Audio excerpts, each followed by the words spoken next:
you could grow up in the exact same family as a sibling and you internalize a lot of the same stuff as your sibling, but your attachment messaging and like what you do with all the information that you're given, you could have the same attachment style and everything looks completely different on the outside, right? Like I'm sure a lot of people have siblings who act totally opposite than they do. So sometimes people look at this and it's confusing of like, of course your attachment style and how your parents are doesn't define everything about you. But the patterns could be the same and the exterior look very different.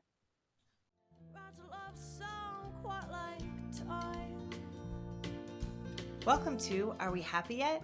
Where we're all about having the tough, thought-provoking conversations about what it really takes to live a fulfilling life, without buying into the latest wellness trends, miracle cures, or life hacks. If you're someone who's curious and likes to dig beneath the surface, join us. We're here to explore why, despite having access to more information and technology than ever, studies show that global unhappiness is at a record high. This question kept nagging at us. Why are so many of us feeling more anxious, disconnected, and lonely than ever before? I'm Hannah Buzzo, licensed therapist. And I'm Jane Thatcher Hahn, licensed clinical social worker. Together, we'll challenge the quick fix advice culture and dive into the big questions about happiness, success, and well-being. In each episode, we'll share candid conversations and personal stories, unpacking the cultural narratives that shape how we live, love, and work. No solutions, no formulas. Just honest, thought-provoking dialogue that invites you to think differently about the world around you and your place within it. So whether you're feeling overwhelmed by the pressure to have it all figured out, or simply curious about what lies beyond the mainstream wellness conversation, you're in the right place. Welcome to the club. You're not alone in wondering what will finally, truly make us happy.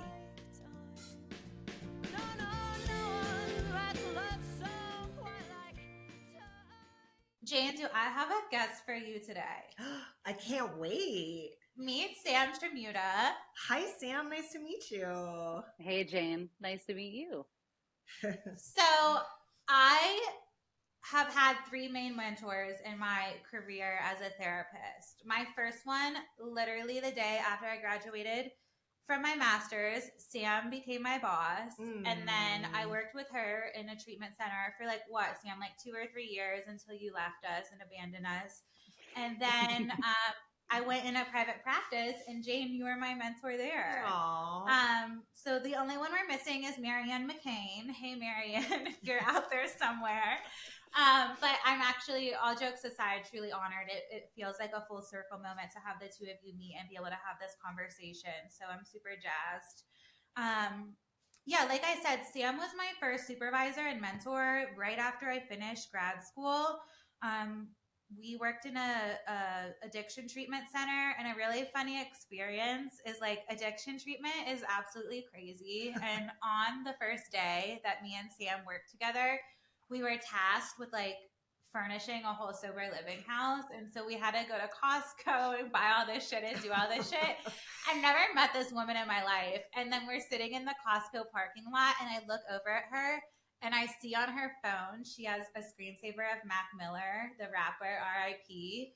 And I was like, oh my God, I have the same background on my phone. And so we found out in that moment, the first day, that we both love Mac Miller. And that was just a sign of our soulmate-ness.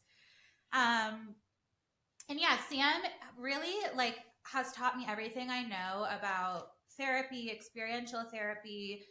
She's a group expert and a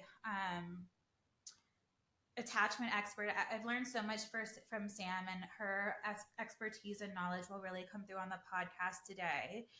And what I brought Sam on today to talk about is corrective experiences. So how we can use relationships, real life triggers, group therapy, all these different things in real time to help us heal, which I think is a really innovative, cool approach to therapy. So Sam will chat all about that with us today. I can't wait. She's the best. I can't wait. Thanks, Hannah. So Sam, I'll kick it off to you. Tell us a little bit more about you and what you're doing these days, and we'll just jump in there. Sure. So I am a social worker. Hannah already shared like the best story about us, which was definitely love at first sight, bonding over um, a fearful attachment, uh, famous person, which was the first of many. And I think we immediately knew we would love each other from that moment on. So I live in Connecticut, but I met Hannah when I was living in Colorado, which I was there for like I think 8 years, which is where I fell in love with working in treatment and group therapy and just in general doing a bunch of super fun attachment stuff. Um, Now I am the clinical director of a teenager rehab, which has been a really fun and eye-opening experience for me here in Connecticut. And I'm doing ketamine assisted and mostly couples and family therapy for private practice, and then doing retreats and some other cool stuff back in Colorado. So just kind of trying to build on doing what I love, which seems to work the best, sticking with clients who you really like working with. And for some reason, I love working with teenagers, and I do a lot of recovery stuff, and I like working with complicated family systems. That seems to be where I've ended up over the years. For someone, I mean, I know attachment theory and attachment styles are pretty hot on like the TikTok these days. Um, for someone that doesn't know like really what attachment is beyond the different styles and that the men they're dating are avoidant attachment, what would be your introduction to attachment, how you work with it in addiction, how you work with it in your family systems and with couples? And even further, even the most basic, I think some people are still learning about the attachment styles. And if you could even start at the beginning, that would be great. Totally. So, attachment theory was, I think, at its simplest, developed from a bunch of research on, ironically, primates. So, attachment, it is what it sounds like. It's how we physically, emotionally, mentally bond to any of our people around us in the world. So, at its most basic, attachment theory looks at how people connect to other people, and where it comes from and how that affects our everyday functioning. In the beginning, this started off, I love telling my clients about this, that we learned about attachment theory from studying basically like fake monkey moms, where we did a whole bunch of studies where baby monkeys were raised with three different types of like substitute monkey mothers. Some of them were cold steel monkey mothers who were extremely on time with feeding schedules. They were very predictable, but they didn't have any of the snuggly loving factor. Some of the monkey moms were super snuggly and fuzzy and nice and warm, and then were very inconsistent and kind of didn't show up at normal times. And then some of them had both. And over time, they found out in that study that all of those little baby monkeys with the different types of mothers ended up with a very similar set of like primate personality traits, and it impacted them in different ways, and that stuck kind of throughout the lifespan. So human attachment theory is based on that and really goes into starting from even before birth. They're doing a bunch of studies now on how pregnancy and what the state of the birth mother is and all this other stuff. So basically from birth until you're older, how does your attachment to other people form, and what impacts that, and how does that impact your personality? So it's pretty cool. I think uh, my work has mostly, Hannah knows this, focused on looking at parenting and how your parenting, or basically like things that happen in your younger childhood, impact you through development as a teenager or an adult. For a long time, attachment research was focused on babies and children, and now we're really finding out that it has way longer reaching effects. A lot of people will sort of first end up talking to me about attachment because they're having relationship issues. And I don't know about you guys, but a lot of people come to therapy because they're having relationship issues, whether it's like, I hate my mother, or I'm fighting with my wife, or I lost all my friends because of something I'm doing. So I kind of start there, and I will go through and kind of talk about the different attachment styles, what they look like as an adult, how they present, and then we kind of work backwards and find out where did all these patterns come from, what goes into it. And like I said, it's a physical, it's a mental, it's an emotional thing. So we look at a lot of that stuff. So I think it's really cool. For those who haven't heard the phrases, what are the most common types of attachment styles that you see, right? So you kind of learn this stuff in childhood, and then as we're seeing it come with us through our life and show up in adulthood, we're sort of naming the attachment styles, right? Is that how you would say it? Yeah. So I like to think of this sort of like a graph. So remember, it's not just a one size fits all thing. You can have a bunch of different traits, but mostly people, my joke with Hannah has always been, I don't ever encounter people with healthy and secure attachment in my line of work. I'm sure they're out there. Yeah. So really there's four types, but yeah, they must be somewhere. Whenever I explain this in a group, I will draw it out on the board, and under healthy/secure, I just draw a unicorn, and I'm like, we're not even going to talk about this until later. That's like next level. So there's four types, one of them being healthy and secure. And then the three other main types, I'll give you two names because I think people have two different models where they look at it. So the first type would be anxious or preoccupied attachment. The second type would be fearful or ambivalent attachment. And the third type would be dismissive or avoidant attachment. And if you guys want, I could kind of go through what are the traits, what. Okay, quick and dirty. So the styles are defined basically by two main things that we measure in parenting. One is essentially the predictability and structure that your family of origin provides for you. So this would cover stuff like, at the bare minimum, do you know what is required for success? Do you have a clear set of expectations? Are they enforced in a predictable and consistent manner? Do your parents show up when they say they're going to show up?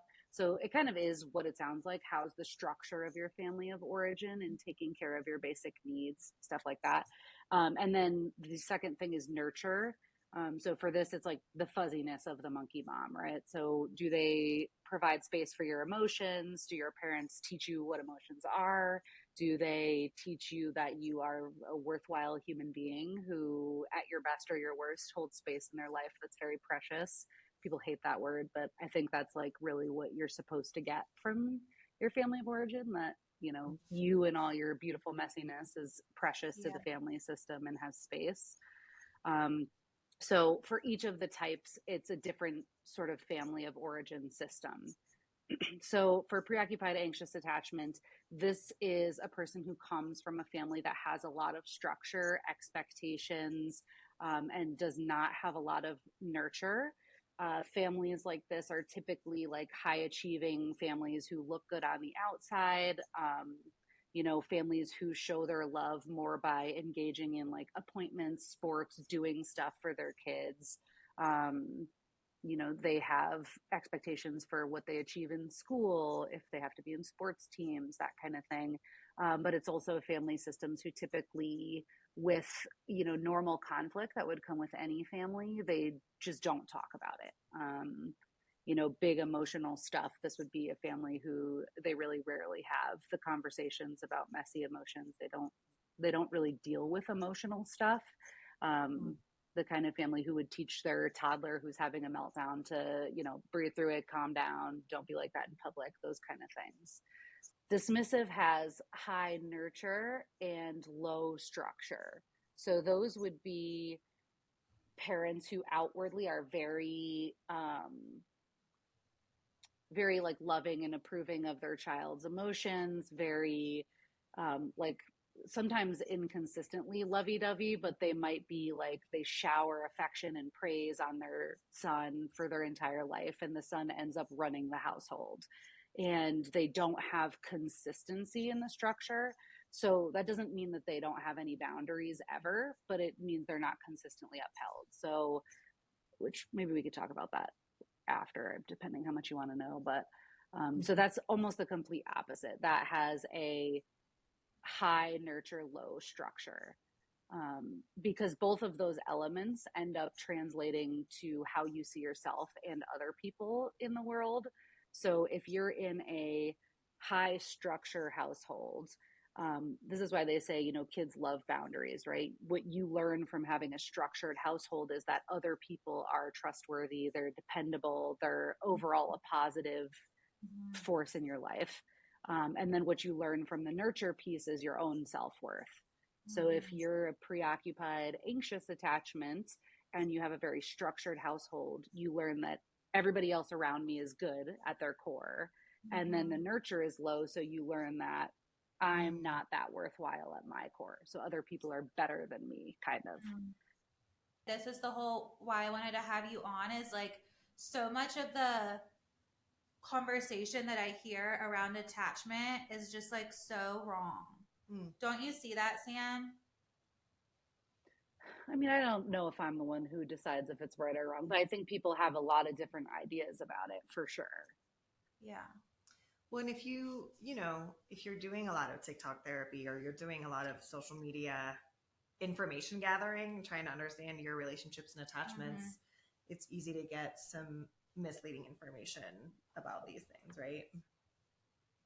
Yeah. And it's all, it's hard to measure because you could grow up in the exact same family as a sibling and you internalize a lot of the same stuff as your sibling, but your attachment messaging and like what you do with all the information that you're given, you could have the same attachment style and everything looks completely different on the outside, right? Like I'm sure a lot of people have siblings who act totally opposite than they do.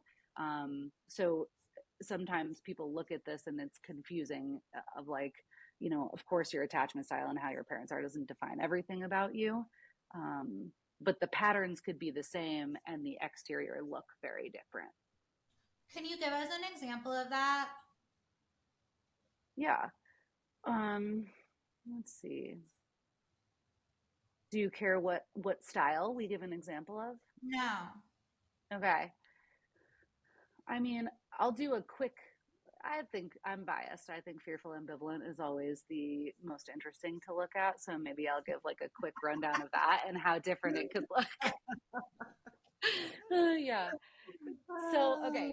So fearful ambivalent, super quick and dirty of this is you have low structure and low nurture in this type of family. That looks totally different too, right? You could have the best ever, most perfect family and you're adopted and you were adopted into an amazing family, but you still have a major attachment trauma. And then you end up with a lot of attachment issues. You could have a parent who is an active alcoholic. You could have parents that have untreated mental health issues, parents that stayed married but fight all the time, whatever. It really could look very different. So you like, just because you have low structure, low nurture doesn't mean the worst parents ever. So keep that in mind. But you end up with this pattern where, you know, the hallmark of fearful ambivalent attachment is that you are always seeking connection, but you never really feel like you truly find it. You're always looking in whatever situation you're in, you want to attach to people and find people who are attracted to you, whether that's with friendship or romance, whatever. But a lot of times you'll blow it up, or you'll run away when things get too real. So this is an interesting one to look at how different you could turn out. So fearful ambivalent people are fascinating chameleons who, as a skill based on their attachment style, learn how to attract people to them. So if you meet a person out in the world who you're like, wow, they're so magnetic, they draw everyone to them, they have such an interesting personality, like holy crap, you know, very memorable. You're probably looking at someone who might have a fearful ambivalent attachment style, because you need to learn how to draw people in. So those people, you could have two kids in the same family where one person internalizes their messages and what they do is absolutely throw themselves into their work. So they're obsessed with their job. They have a fascinating, probably either helping profession or adrenaline seeking job that they are really confident in. That's a lot of what they wrap themselves up into. It gives them self-worth, and they become the absolute best at their job. And it's usually something exciting, just because fearful, ambivalent people like to be excited and they like to be drawn into adrenaline. And then you could have another sibling, perhaps, who ends up just being a disaster, right? They become a professional party animal. They just kind of bounce between relationship to relationship. This is the type of person who everyone around them looks at and says, like, oh, they have such good potential, right? They have such a good personality. If they only applied themselves, they could run the world, but they don't.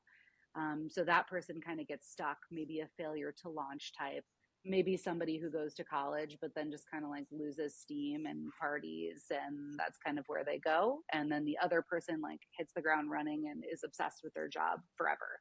So same family, same attachment style, totally different outward expression. But the internal piece could be the same, where you're always seeking connection, whether it's through like exciting novel social situations and adrenaline seeking, or if it's seeking connection through who you are as a professional in your work. Okay, what I'm hearing, and tell me if I'm wrong, Sam, is this perhaps is why there is some misconception around attachment styles, or that it feels like it gets watered down, because what I'm hearing you say, which is a different, fresh take, is it can't be fully explained just by outward observable behaviors. There's an internal piece, an like an internal world. There's a feeling piece that is important to take stock, not just a manifestation of behavior. For sure. And I think, depending on who you are and how high functioning you are, people can be really good at masking stuff like that. Um, the feelings are always, it depends how they come out. Some people, it's really easy to see, like if you have a preoccupied slash anxious person who's coupled up with a dismissive avoidant person, those fights and arguments and conflicts in a couple are so predictable that people can really easily identify, where am I right now in this conflict with my partner? We're total opposites, right? But it can get messier if you're looking at things in other parts of your life, which also attachment definitely impacts, where feelings aren't as outward. If you have somebody who's, how would you suggest people use this information? Like, is there a way for you, if you're not a therapist, you're not in therapy, is there a way for you to figure out your attachment style? Are there books that are useful? Or do you think that like somebody should actually go work with a mental health professional to kind of integrate this information and use it to help them? I think there's a ton of stuff that you could read about, I'm sure. There's a bunch of really good books, like Attached is pretty good. There's a ton of different resources, depending if you're a book reader or if you like to do the TikTok psychology. I'm sure you could kind of learn the basics of what the patterns are. I think Hannah mentioned this in the beginning, right? But what you will have a harder time doing, like you can learn a lot about this and think about it, and you can talk about it with your partner, and you can do a lot of research into, how to have fair fighting depending on your attachment style.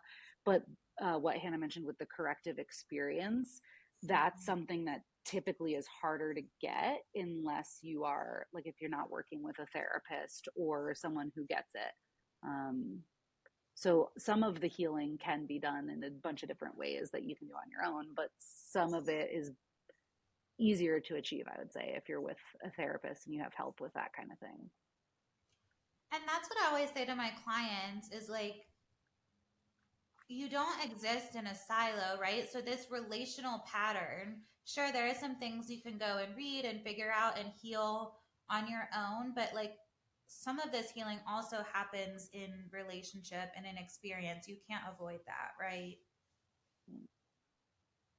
Well, I think that's how people measure if they're getting better too. I mean, unless you're really if you're in a mental health crisis and things are horrible, right? Then of course there are observable signs that are really internal. But a lot of people measure how am I doing based on the quality and contentment in their relationships. Like it's a Mm-hmm. huge part of life. Mm-hmm. You got a question? I do. Ask Should I it. ask it? Please ask it, Jane. Okay, so when I say corrective experience as a therapist, what I mean, and I'm curious both of your takes on this, what I mean is that in your treatment, in your therapy, or your relationships or life, you're having an experience that's sort of is different than what you grew up with, and it's healthier, and it's changing your story about the world, and it's helping to change. It's either helping to heal your attachment style or work on some of your negative thoughts that you have about yourself. So that's how I think about it. And I have lots of reasons why I think it's so necessary, a therapy. How would you two describe corrective experience? Which maybe isn't the best for, if I was a non-therapist, I'd be like, do I really have to go to my therapist and have a corrective experience? But you can have a corrective experience with your friends, with your For partner, sure. like you can have a corrective experience with anyone. Mentors, Yeah. animals, Yeah. yes, I mean, nature. most of my corrective experiences have been outside of therapy. Like, thoughts, Sam? Yeah, I think even if you don't think of it that way, a lot of the growth there is with that, right? Things that build confidence and allow you to interact with, the world or your partner or your friends in a different way. I think in attachment based therapy, it's a really specific experience where you allow yourself to drop a lot of the defenses that you build up because of your attachments and engage in any type of secure interaction about a vulnerable emotion. That's sort of like what it would be in therapy is, okay, typically with my partner, if I am feeling sad, I will get angry instead and defensive, and I will stomp around the house and I won't talk about it. Whereas you come into therapy and you do sort of the opposite of that. You drop those defensive pieces, and that, after a certain time with your therapist, hopefully, you'll be met with a secure attachment. You'll be met with, a very predictable structure. You'll be met with a nurturing stance that, basically someone who will tell you the truth if you're doing something disastrous and if they notice that you're falling back on old patterns, but they also won't judge you for it, right? That would be sort of the therapist version of a corrective experience in attachment is how do I share the internal emotional piece without all of the stuff that over my whole life I learned to build on top of it to protect that. And one thing you taught me, Sam, which I do want to talk a little bit more about addiction and attachment, but one thing that you taught me is from an attachment perspective, a corrective experience specifically for people who are using substances or abusing substances. They go from their main attachment being their substance to the main attachment being the therapist, which is what you're talking about. Instead of blowing up, I go to my therapist and practice this, and then you equip them to go out and do that in the world. So like the corrective experience starts with the therapist, but the end goal is that you go out in the world and do it with your friends, family, partner, boss, so on and so forth. Yep. Which is much harder. A lot of people get stuck there at the therapist part where it's easier for that, especially if you're dealing with addiction stuff. It's easier for people to stomach being open and vulnerable and secure in attachment with their therapist because it's just a lot clearer and more clear. It's just a clear cut dynamic, right? I go see my therapist for 90 minutes a week, and this is the time that I have to do this. And it's an escape from the real world. And then I go back out into my life, and it's a lot harder to do it in a different manner. But if we're keeping, substances are a really good primary attachment if you're not doing well, because the feelings and the effects that you get from them, at least in the beginning, are pleasant and they protect you from pain and they're extremely predictable. You take X substance and you will feel this way. Humans are a lot more slippery to figure out like what how it's going to be in a certain interaction. So yeah, it starts like find one person that you can trust with a secure attachment, and then the harder work is how do I take it out of the therapy room. Mm-hmm. Yeah. I want to just make like a quick statement for people in therapy that if your therapist isn't all these things we're describing, like isn't predictable and doesn't provide like a safe space for you to do all of these things and judges you, then you have the wrong therapist. So just a note for the lay people, like what is being described. I like hearing all of this because I'm like, yeah, that's what a good therapeutic relationship is like. And not all therapy experiences are like that. So if you have something that doesn't feel like you can explore that secure, predictable experience, then fire your therapist and get a new one. Or talk to them about it. Or talk to them about it. Sometimes that's our own shit. Yes. Right? Great like point. I don't feel safe talking to you. Well, let me bring that up and let's hash it out. And if you're a dick, yeah, you're cut. But right, like a lot of this attachment stuff gets played out even with the therapist. Oh yeah. My two favorite personal examples of this, if you will allow a brief Sam story. I'm sure I told Hannah this when I was training her on this, was so when I was in school, I had this play out in a class when I was getting my master's. I went to an intergenerational family trauma and genogram class, and the first day the professor said, like, the goal at the end of this is we'll create a genogram throughout of your actual family system, and then we'll share it with your class. And I was like, oh, hell no. Like, and I dropped the class immediately. And I talked to my supervisor at my internship about it. I'm like, how unprofessional. This is like so ridiculous. I can't even believe this. And my therapist was like, sounds like you have some attachment problem. Or my supervisor was like, it sounds like you have attachment problems. And like, maybe it's a you thing. That's a pretty normal assignment that you would have. And then also I always tell people that therapists are notoriously horrible at therapy, but like my attachment stuff just plays out in such funny ways. Same thing. So avoidant. Like I started with a therapist about some postpartum stuff that I had after I had my son. And she asked me, what was the question? She must have said, like, how are you feeling that in your body about retelling my birth story? And I immediately ghosted her after that session. Not one word to her. I was like, bye.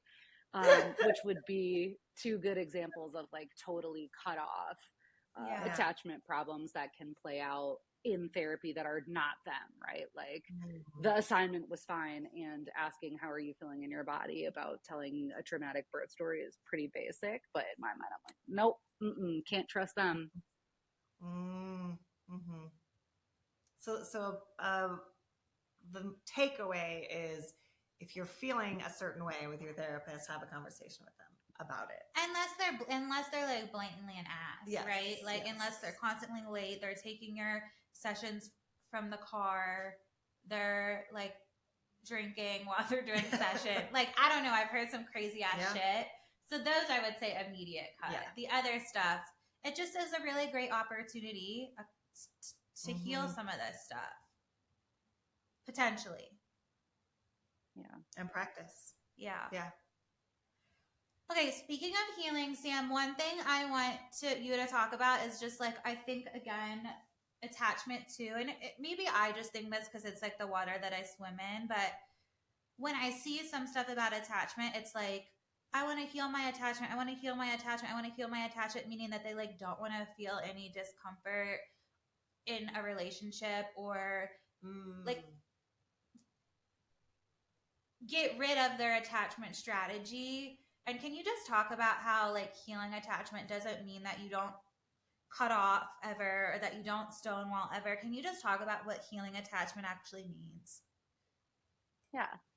So depending on what your patterns are would obviously tell you kind of what you target, right? But at its most basic, your healing would look at identifying what are the problem behaviors that come up, whether it's, you know, if your issue is that you're extremely preoccupied with what the status of your relationships are, if other people are happy with you, or maybe you overshare quickly, right? You would want to move towards a more healthy version of that, or you would want to be in a place where you build insight and you can correct or make amends or see what happened after it happens, right?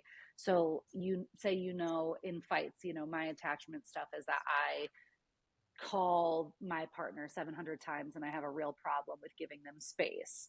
Well, you're still going to have conflicts, but what you might do is notice when you're doing that, because it's so uncomfortable for you to be in conflict because of your attachment stuff. You notice, and then you would adjust that behavior in conflict. And all of that shit, like the problematic attachment patterns, are to avoid feeling pain. So really what you want to do is feel more of that pain and more of that discomfort and more of that anxiety, and be able to feel it head on, versus doing all the stuff that you do to avoid that and to not tackle it in like a secure and open way.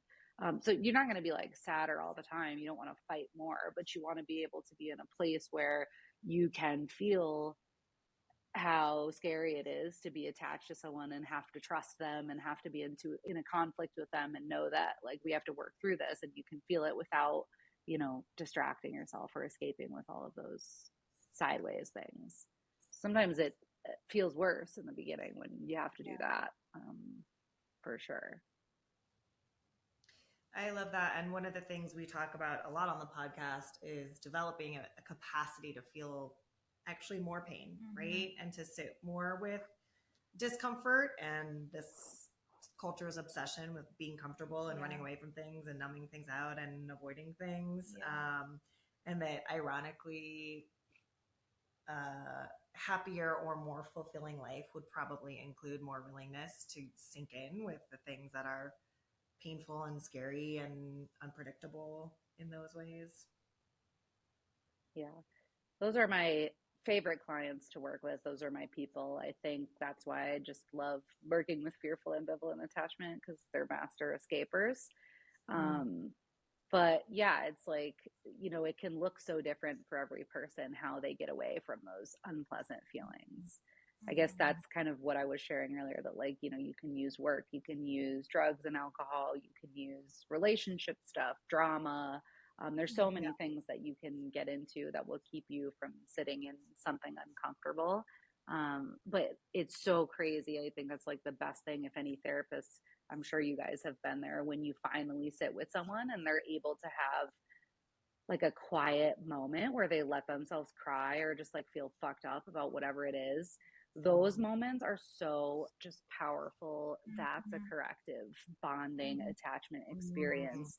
They don't feel better. It's not like all their problems are solved because they did, a CBT exercise. It's just they sit there and they're able to feel it and trust you with an actual real feeling and a raw emotion.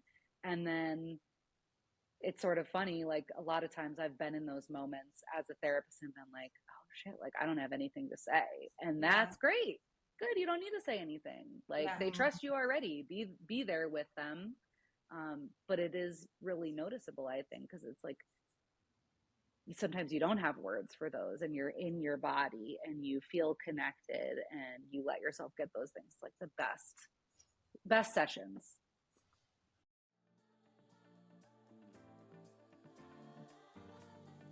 Hi, Hannah here, interrupting this amazing episode with a quick announcement.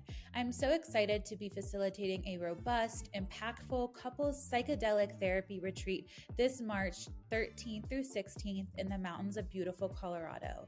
Join us for an intentional long weekend that includes therapist-led workshops, refreshing downtime in a beautiful home, guided private couples psychedelic sessions, and larger group psychedelic journeys using various psychedelic medicines, and more. If one of your goals this year is to deepen your relationship, reconnect with your partner, or invite new passion and intimacy into your partnership, this retreat is for you. Check the show notes out for more information about the retreat. Okay, so besides like the insurance managed care money piece, which we won't go into today, hashtag free Luigi, but maybe we can do an episode on it later.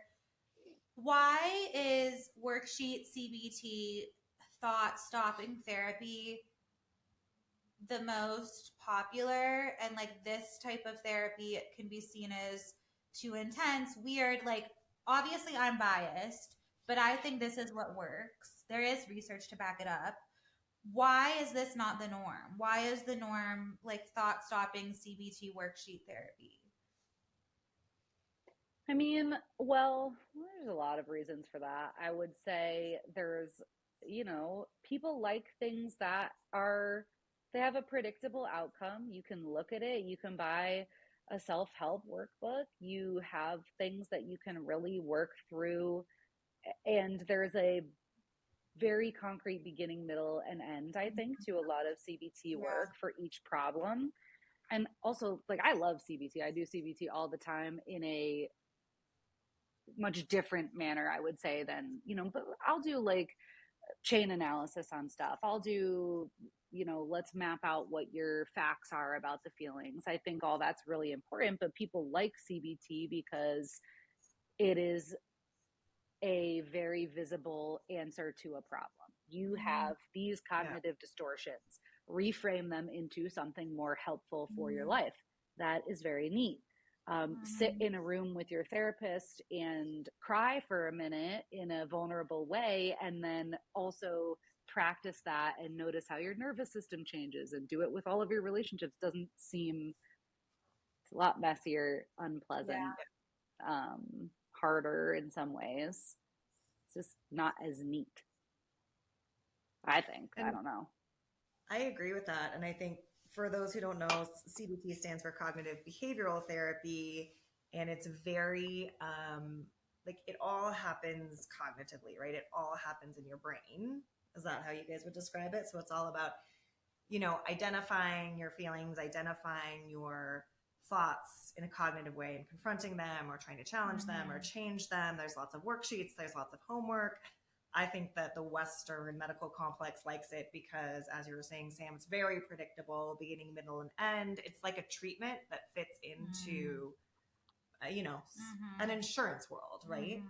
Mm-hmm. Um, and I think what we're learning in the field is that, or at least for me in my practice and with the clinicians I work with, cognitive experiencing can only take you so far, and then most people hit a wall where they'll say, I know this stuff, like Mm-hmm. I know that I'm behaving this way because of my attachment style, I know that I deserve X, but I can't work through my self-esteem issues or my trauma. So that's where I always feel like an experiential thing needs to come into play that helps, like a body-based, visceral, full nervous system experience. Like there's more to it, right? Yeah. And I think it can be, and I want to hear more about the group work that you do, but I think it can be psychedelic assisted therapy. I think it can be EMDR, somatic experiencing. These are all types of therapies. I think it can be animal assisted therapy. And I think it can be, like you said, Hannah, way outside of the therapy office. It can be in nature, in your art, your creativity, your relationships, um, but something that like provides a brand new template. Um, I'm curious, Sam, about group therapy, meaning like a bunch of people sit in a room, right, and do therapy together. And I know a lot of my clients have been super resistant to that.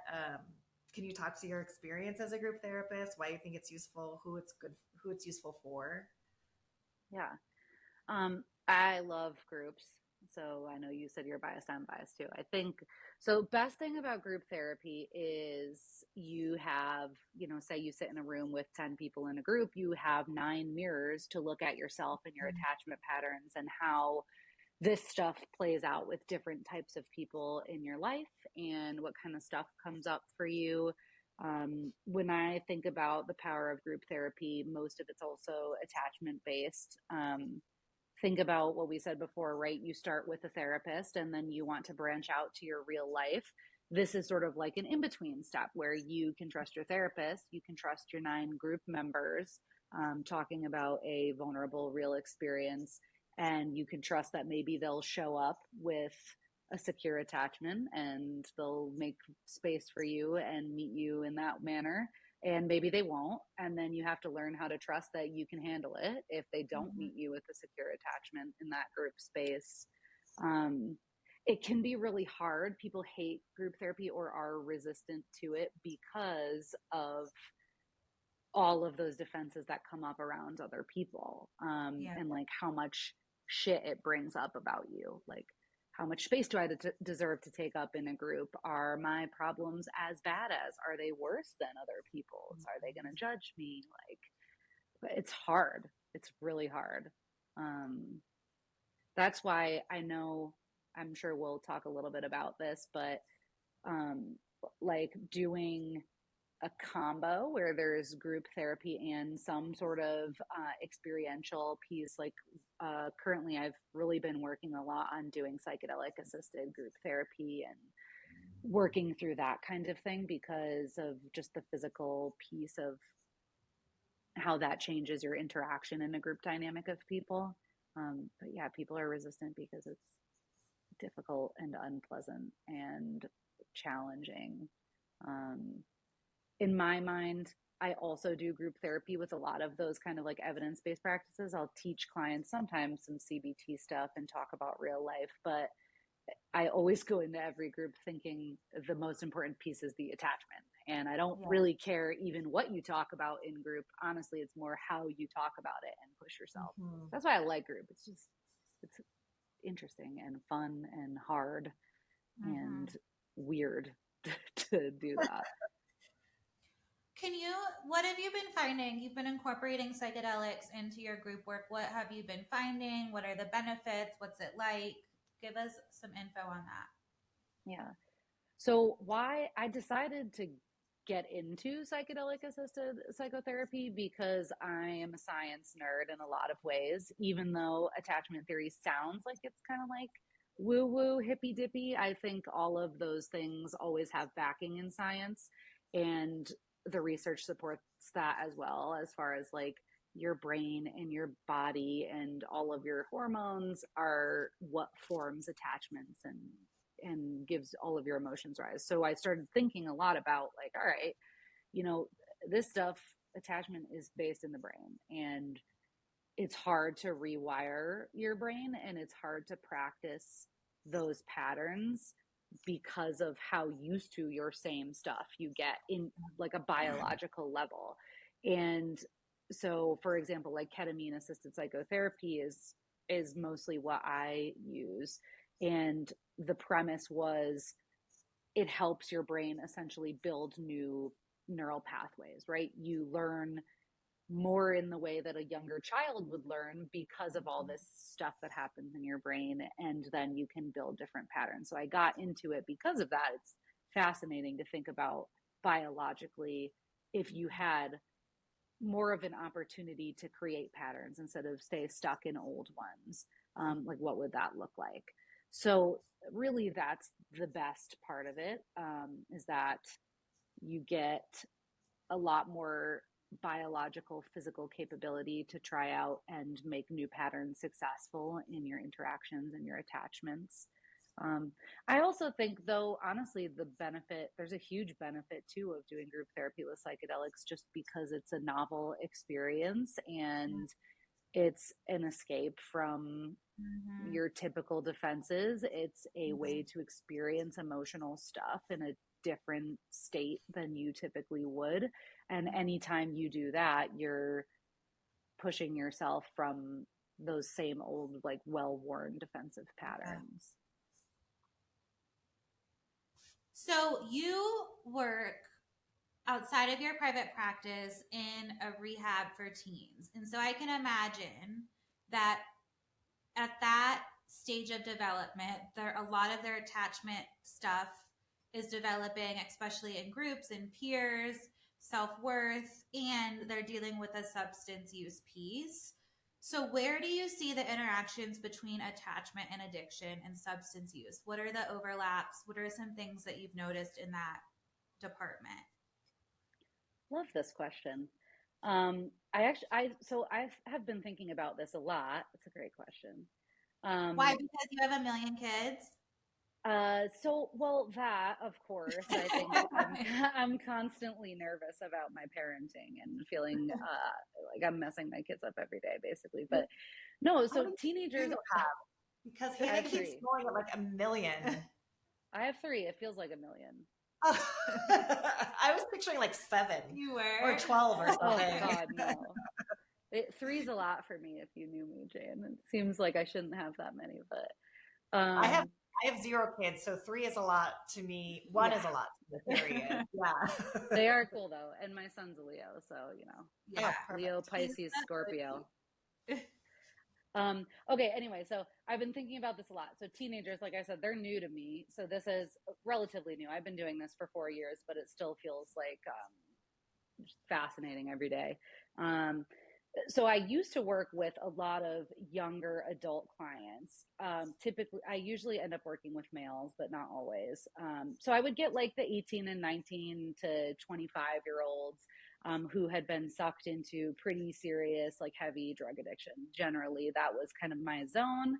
I loved working with those clients. And now with teenagers, I don't have as many of those, or although they are there, but I have the kids who seem like they're at an extremely high risk to become that.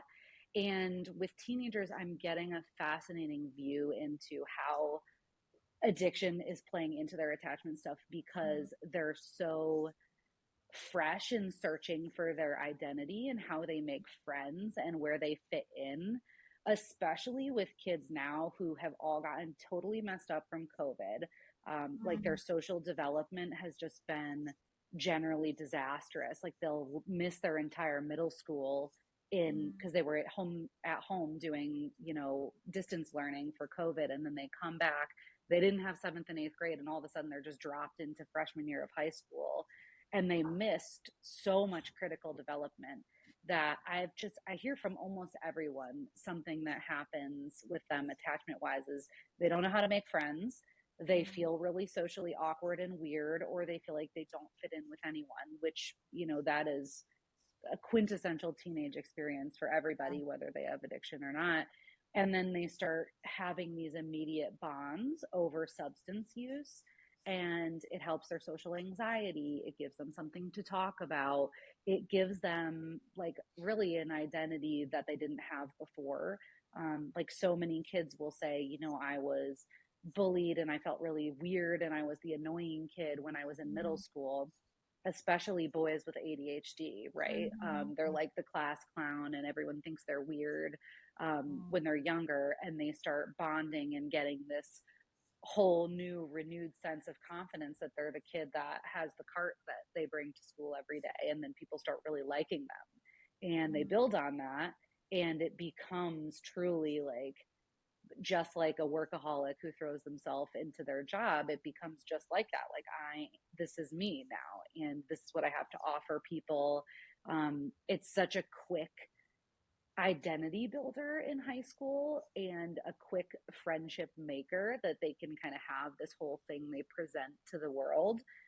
It's really been a humongous learning experience for me because a lot of the adults that I would have had already gone through this, right? They've already been through this whole thing in high school, and they start to develop this strong attachment to being high at school, to partying being how they make friends, to drugs being a big piece of their romantic relationships. That's what makes them dateable. It makes them cool instead of socially awkward and weird.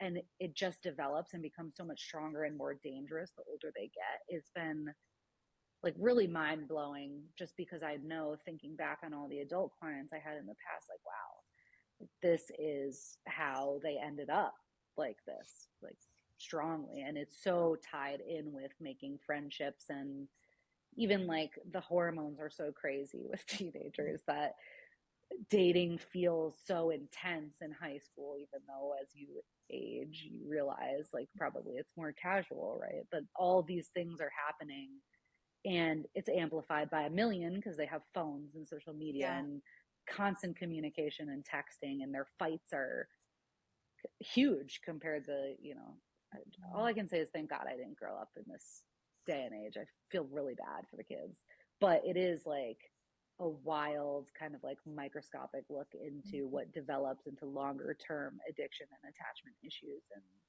like just it's already so strong for them, and they're only like they could be 16, they've been using for 3 years, and they can't imagine making a friend without substances involved. Well, and that's the piece, right? Is like, yes, you're dealing with the substance and the effects of that substance on your mental health and your body and your family. Like, that is there. But if you strip it all away, like, what you're working with is identity and wanting to be accepted by the group, wanting to feel like you have something to add, wanting to have self worth, like these very human experiences, especially at that point of development, that then you're adding like all this substance stuff on top of it when, like, really, truly it is a matter of like development and attachment and self-worth, right? Mm-hmm. Yeah, and they go together. This is the thing that I think is really important to remember whenever you work with this stuff. Substances are obviously connected to you biologically. Most people realize that, right? When you use substances, it impacts your brain development, especially if you start young. But so does attachment. And anytime you're having an attachment experience, it's easy to think about it in teen years because of, like I said, the hormones. It's so crazy to watch how much that impacts people's ability to function. But that's all happening on a biological level too. Your brain is firing off, and your body feels crazy, and you're connecting with people in a way that you never did before. So you have that, and you have the substances that are both really dramatically impacting your brain's development. It's a very important and very scary time for like the physical piece. They go together for sure. It's interesting. I just, hopefully it's okay if I talk about this, but so our program was only boys for a long time. I think 3.5 years we had only boys. Wonderful place, so great. The boys were so open and vulnerable with each other, and we just recently added girls into the mix. And it's just been challenging, to say the least, not because the girls are necessarily harder, but when you add that piece, it's so much harder for the boys to be open emotionally, and they even can feel it too. So at first they were so excited, some of the boys that were like, oh, we're getting girls, yes, like great distraction from all my emotions, I'm so happy. And then as time went on, I started hearing the boys say, honestly, like, I liked it better before because it's so hard to be serious, and it's so hard to talk about my emotions, and it's so hard not to glorify what I was doing now that the girls are here. And that piece is just like, it's biological crazy making, same way as it is if you're around substances that you feel like really amped up. It's all the same stuff. Interesting. I'm so glad I'm not a teenager. Yeah. It was hard enough, and I had zero social media, no phones, 80s and 90s. I can't imagine. Yeah. I love this concept that a substance, or probably anything you're addicted to, can be an attachment object and is predictable. I haven't thought of it that way, right? Like, if you're drinking, you know how you're going to feel with a certain amount of whiskey or a certain amount of beers, right? I think even with pornography or shopping or all these things, there's a fleeting but consistent experience that allows you to, have some predictability, have some escape. That's a really interesting way to think about it.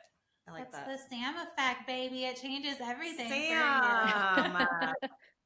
Okay, but real talk, I want to ask you, because I keep texting you and you're not texting me back, so I'm going to ask you this on the podcast. You're the best therapist I know by far, and I know I'm biased, and I've seen you work magic in groups and individual sessions, like in meetings, just stone cold sober. What, like psychedelics, what types of things are you seeing with clients? Have you seen major shifts? Has anything really kind of struck you now that you're introducing psychedelics into your therapy that's already so amazing, powerful, and just life-changing? Yes. So I'll be honest, I was really scared to start doing psychedelic work, which I think makes it interesting. But because I come so heavily from an addiction world and that perspective, I was really nervous, and I kind of was like, oh, is this just something that like people do because you get high and you can call it therapy? And it sounds to me, a person who is also sober, in my mind, I'm like, oh yeah, sounds great. Like I would love to not talk about my feelings and take ketamine, and then all of a sudden I'm better, which of course isn't how it works. But I have seen some pretty like crazy big growth at some clients that I just didn't expect. Like I'll talk about one client who I'm sure you've heard me talk about that I've had for a couple of years now. Who now he's 18, but he was 16 when I started seeing him, and he just had horrible trauma, complex trauma from family, fighting and conflict, and a gnarly divorce. Um, Mom was an alcoholic. He was taking care of her from the time he was a young kid. Got sent to wilderness, which if you don't know what that is, and I mean, maybe most people do, but I didn't, honestly. When I started working with teenagers, I hadn't really thought about this. So he got sent to like the middle of nowhere, because he was like a behavior problem and using substances. So just his attachment stuff was horrifying.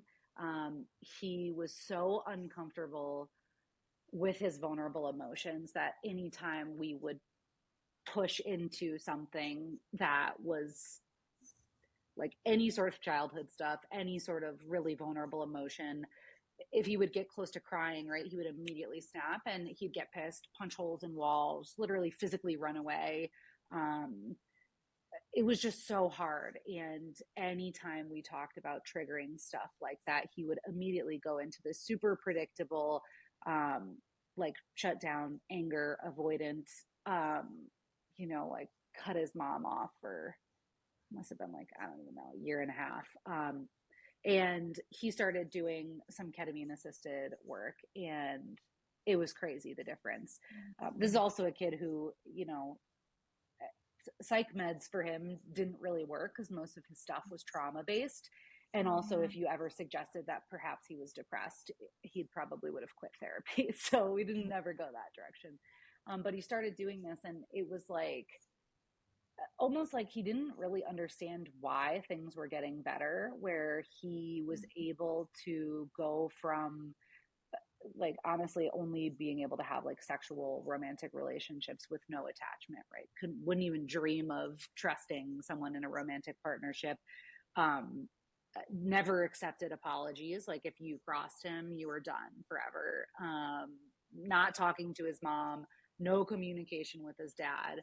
And he slowly just started thinking about things differently in a way that I would never have imagined. Ended up like opening up and talking to his mom, left for college and decided to stay in a long distance relationship, which I was like, wow, like this is a built in out for you. I cannot believe you did this. Started actually calling me and reaching out for support, which again, just not him. And it's all these things that, in my mind, were so basic to his personality and who he was and how he interacted with the world. And it started shifting. And I was like, how is this happening? Like, it ain't me, because I was working with him for a long time before that. And he would be able to get like 5 minutes of vulnerability in before the shutdown happened. And then it slowly just started going from in our sessions to real life. And he would just tell me this stuff. And I was like, no, you didn't. Like, no way. So I think the biggest thing I've been seeing is just people are able to actually make the jump from having progress in your therapist's office to really doing shit out there in the world. That's always been a struggle I've had, where it's like, are we really making progress? Like, great, our sessions are going awesome. It's feeding my ego because we're really connected, but your marriage still sucks. And I started seeing people doing that, from building insight and being able to do it in the session to really changing their life outside of session. That has just been crazy to watch. Seriously, some clients who I just genuinely never thought would do that. And it's not like they talked to me about it. They weren't like, hey, I'm going to make this concrete change. They just naturally started to do it and act on the things they were talking about in session. And it was crazy. I still am shocked sometimes when I think about some of the stuff that he worked on. And I see that with a lot of clients. I see that with a lot of couples, actually, who have been coming in, which has been a fun journey too. Couples who have the same fight, and we talk about it in family therapy, or we talk about it in couples therapy, and we can't get past doing it in session, right? My whole job is to teach couples how to solve their own problems. They shouldn't need me forever. They should get out of therapy and be able to figure their own shit out. And I often got stuck at that point where we could really have a good conversation together, but they couldn't bring it to their real life. And then I started doing some ketamine assisted, and they suddenly started not needing me and being done with therapy. And I was like, sick. Great. That's the goal. You should leave therapy. You should go into your life and live it at some point. And I think that's like, I mean, Hannah, you do this all the time too, so I'm sure you have seen some stuff, but it's been crazy just seeing real progress and people finishing therapy, which I love. Yeah. And that's why we're doing a psychedelic couples retreat. Sam is flying out here in March. We did one together last summer, maybe fall. I don't remember.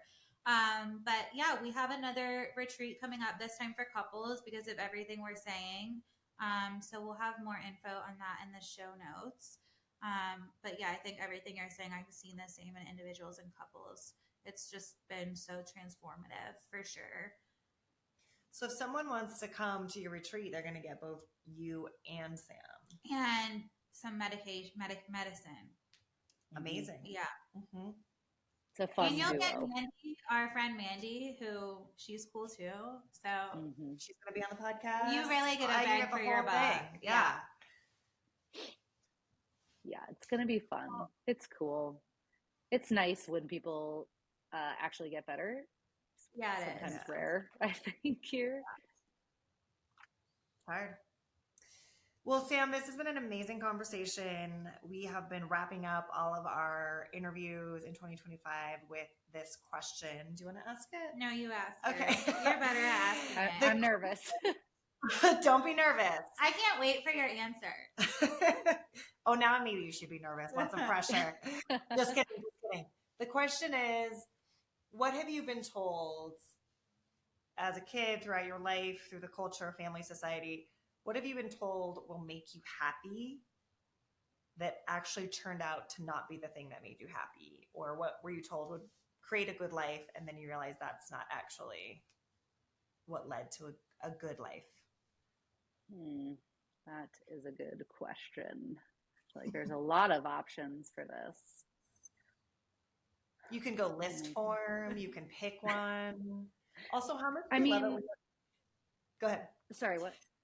I just love it when my clients say to me, like, that's such a good question. I know, me too. Isn't like that such an too. ego stroke Yeah. where you're like, oh, thank you. I mean, I feel like the obvious answer that I should give is work, but I don't really believe that. So I'm not going to give you guys a fake answer because Please don't. Okay, let's see. My real answer. So I think I talk about this with the kids at work a lot too, but I think this is me to a T. For some reason, my whole life, I sort of thought that if I reached this like level of chill, that I would be really happy because I would be like the person that was just so like nonchalant about things and like laid back, and you know, things would roll off my back and I wouldn't get angry or upset about things. I was just like chill. And I thought that at some point I would reach peak chill level. And that at that point I would be really happy because I wouldn't have like emotional reactions or feel out of control. And I'm finding that that's not true. I'm stuck, I think, still in this quest for chillness in all aspects of my life, whether it's like my marriage, with my kids, at work, even. You know, I am a supervisor, and Hannah knows I super have this ingrained in my work life that I'm the chill boss. And at a certain point, you know, you hit the breaking point where you're not chill anymore. And I think I just realized, I remember the time when Sam yelled at me and my friend Raven that we did not value our jobs. because they wanted to leave. There, Sam. Yeah, you guys wanted to leave early on like a snow day or something. And I don't even know. It was just, it's not even logical when you break the chill if you spend so much time trying to be chill. So I think I'm finding that that's not making me happy, being chill and nonchalant and letting things roll off my back. I've been trying really hard this year to be a little bit more assertive in different areas of my life and see how that feels, which also hasn't made me happier yet, but has been a little bit of a confidence boost. Like, 2025, the year we're going to be savage and set healthy boundaries. And it's so funny. Like, you could tell if you're in a chill quest because you set like the most basic boundary and then you feel like such a badass. You're like, oh my God, I said no to something. And it's like, that was nothing. So I think that is something that I always thought I'd be like really happy if everyone just thought I was so chill. Like, that's a good one. Yeah, that's a really good one. Yeah. We haven't heard that one yet. I think that's going to be helpful for a lot of people. Yeah. Sam, thank you so much for joining us. How can people get in touch with you if they want to learn about your private practice or learn more about you?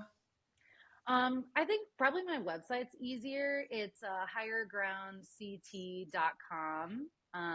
So feel free to do that. I mean, you can Google me. I'm sure there's ways to get on there. You can shoot me an email, sam@highergroundct.com. But yeah, I'm happy to chat. I'm a total therapy nerd. So if like anyone wants to talk more about attachment stuff or reach out, I will be around. And I'll be in Colorado in March. So yay. I can't wait. Yay. Book your flight so I know you're coming.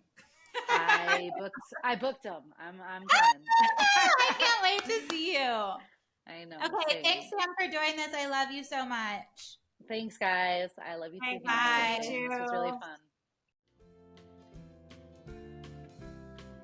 You've been listening to Are We Happy Yet? A Green Roof Studios production.